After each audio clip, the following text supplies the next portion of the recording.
Hi, I'm Nicola Cairncross. Hi, hello, hey, hi.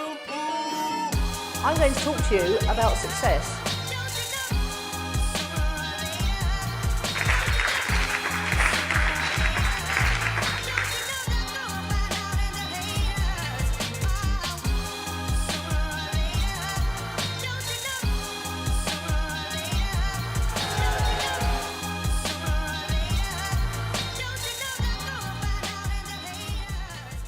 Yes. Hi, it's Nicola here, and you find me today in Brisbane Airport. I'm on my way home after a week in Brisbane, and I've had a really fantastic time. I've really enjoyed staying in an Airbnb with Mr. Asher, and Matt Duggan was out here as well, and we've had a real laugh catching up over the years. Okay, so I was on Sunday morning and I spoke about how to be everywhere online in under 20 minutes a week, and it was an e-commerce and eBay crowd, and that was interesting because normally those people are not really interested in social media, but I think they've realised now that in order to have a successful e-commerce store, or an eBay store in fact, you have to be able to connect with people and build a reputation and let people know that you're a real person, that you can be trusted. The know, like and trust factor is still very important. So in a minute I'm going to show you a clip from my presentation, and yeah, it was just a fantastic, amazing day and I really enjoyed it. And the middle bit today is an interview I did with Neil Asher just before the conference started, and he'll be telling you all about how he had the idea for the conference in either last week's or next week's Vzine. So 2 interviews with Neil. He's a very, very successful entrepreneur, online entrepreneur, successful affiliate marketer, and a very successful businessman all round. So you need to listen to what he has to say. He's also really great fun and looks a little bit like David Bowie. Hi, it's Nicola here, and I'm in Brisbane, Australia, and I'm at the front of the room of a bunch of Aussie online entrepreneurs. Thanks very much to Neil Asher for inviting me. And today I'm just having an amazing time telling everyone how to be everywhere online in under 20 minutes a week. And I really hope that you'll come and join me on YouTube or on Facebook or on Instagram and find out how you can do it too. In the meantime, that's me over and out from Brisbane. Say goodbye, everyone. There we go. Perfect.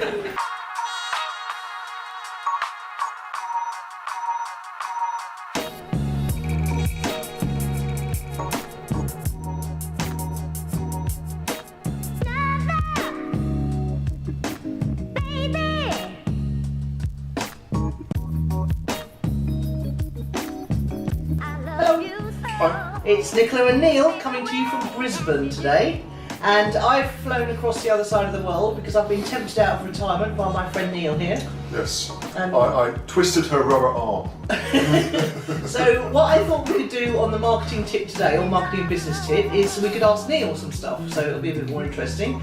And I thought this bit we could talk about what prompted you to have a live. Tell everyone about your business to start with, and then what prompted you to hold a live event. So I have something here in Australia. I live in between Australia and Portugal in Lisbon, and I have something here in Australia called the Aussie Online Entrepreneurs, and it's a membership program where we charge $47 a month, and for that people come in and they learn all about starting a business on Amazon, which is just about to launch here in Australia. So we're giving lots of support and lots of strategies and tips, and then we have this great community of like-minded people all talking about starting a business on Amazon. It's fab. And it's incredibly good value, isn't it? I mean, I've worked with you, we had an agency together, and then I've also worked with you on creating courses, and your courses are very, very in-depth indeed, and very detailed, and everything people would need, and the fact that you're selling that for $47 a month is quite astonishing actually.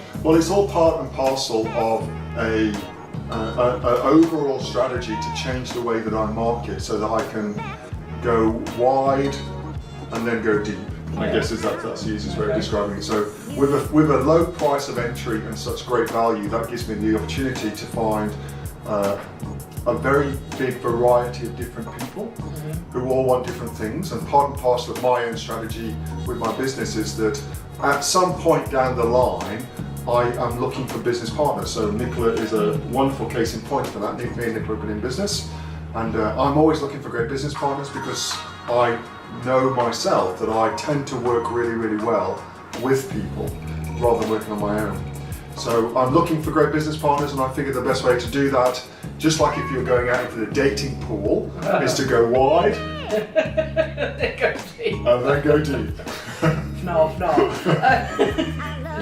the thing is that everybody thinks it's easier to sell a low-cost product or item, and Not it at all. actually isn't, is it? Not at all. On the contrary, it is.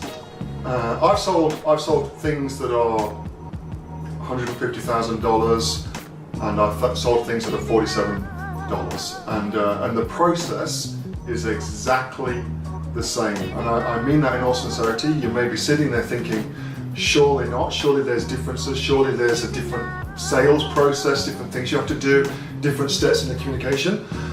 But there isn't. There is nothing different at all between those two things, and the complexity of the sale is in no way related to the cost of the sale. It's a totally different thing. So Yeah. the two are the same. Such an interesting thing, isn't it? Because the other thing is that it's. Do you find that the lower price point tends to attract people with less money, or is it completely irrelevant? Well, money's a funny thing. Money's always one of those things where, for the right thing, people have got the money. And I think that's true for everybody. It doesn't really matter what you're selling.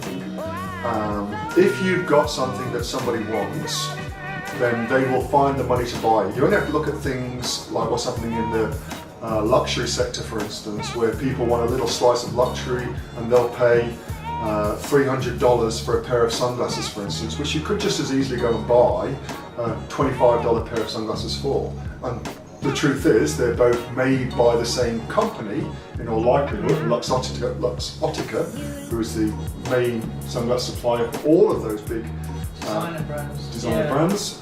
So, money for me has always been one of those things which is a really elastic concept. If you've got a good offer, if you're selling something of value, and it's something that people want, Well, that's the key. that is the key. Then people find the money to do it. Yeah, absolutely. So let's not talk about the event yet. We'll do that in the next section now, because I think we've got into a bit of an interesting role here. So, how did you go about launching Aussie Entrepreneurs? Because you were doing something very different before that, weren't you? So, what was the process of coming up with the idea and then launching it? What did you do? Well, I funnily enough, I saw that Amazon was, to backtrack a little bit, okay, so a little bit of background history on which I'll try not to bore you with too much, but I started a business in Australia called New Insights, which was a life coach training company. Yeah. And that business was wildly successful. And one of the reasons it was so successful was because we rode the wave of life coaching entering into the Australian marketplace, and the media and the government and a lot of different things came together to converge upon this fact that life coaching became hot. And so it was a pretty simple process to ride on the coattails of that as it went up. And that's something that stuck with me for a long time, how easy that business was to build, because we were going with the flow of energy. The rising trend. Rising trend. We were going with that rather than against it. So when Amazon decided that we were going to launch here in Australia, I saw that immediately as another opportunity to replicate what I'd done in the past.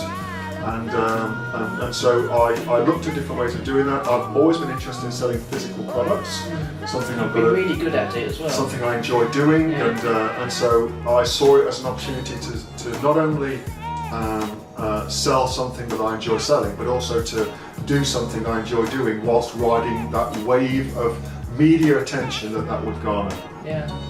And you do like teaching people and working with I people. really do Yeah. enjoy it. Yeah, we've done a lot of training courses together. Yeah, I find it very, very fulfilling. I find that the light bulb moment that people have when they realise that they can do it. I get a lot of personal satisfaction from that. Yeah, people don't understand why people teach, do they? They think that if you can teach, if you can do it, why would you just go and do it for yourself endlessly? But actually, you get so much more pleasure out of teaching other people how to do it. You do. Yeah, absolutely. And you also get paid for doing that. I mean, let's address the elephant in the room. Clearly, I get paid very well for teaching other people how to do what I do. So, as a businessman, as an entrepreneur, to have that option available to me and to not take that opportunity, I think would be done. I just think that would be a stupid thing. Like if there's the opportunity there to do something I enjoy doing and to get paid very well for doing it, whilst leveraging what I'm doing anyway, it seems to me that that would be an obvious natural progression for any business to do. Yeah. And people don't realise, because they haven't actually sat them on the site, is that it doesn't take an awful lot of people giving you $47 a month to make a very good income indeed. That's very right, yeah. Yeah. I mean, I'll never forget the day we worked out one of our money gym seminars that it would only take 16,666 people giving you a $5 a month to make $1 million a year. Is that right? Yeah. I know. It's nothing. No. So now, how quickly can you get to 16,666? I wonder if there's anything in the fact there's also. So yeah, so that's how we came to be in Brisbane. We'll talk in next week's section about the event that we're going to be talking at and how Neil came to organise it all. But I think that's an interesting thing to ponder. You know, how many people could you help with what you know at a low price point and create a lovely recurring income for yourself? Great point. I'll leave you with that thought. Bata is the name of a dance we do down Johannesburg way.